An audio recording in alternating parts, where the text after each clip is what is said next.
Qendra e Informimit të Bashkimit Evropian në bashkëpunim me organizatën Gruaja tek Gruaja organizua në qytetin e Shkodrës flashmobin Perfect Strangers. 10 nxënës të shkollave performuan me qëllim sensibilizimin, përfshirjen dhe ndërgjegjësimin e shoqërisë kundër dhunës me bazë gjinore. Ne dëshirojmë që përmes të rinjve të promovojmë sensibilizimin për respektimin e të drejtave të njerëzit, për respektimin e të drejtave të grave dhe promovimin e këtyre vlerave edhe më tej.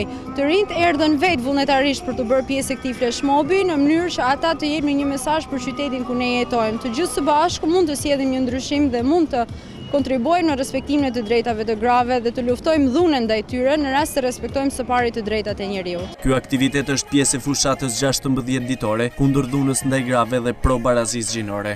Ne zgjollëm një formë artistike për të rritur sensibilizimin e komunitetit në lidhje me çështjet të dhunës ndaj grave. Ky flashmob i dedikohet atyre si një notë proteste dhe shumë grave të tjera të cilët ne i bëjmë thirrje guximit dhe kurajës së tyre për ta denoncuar dhunën.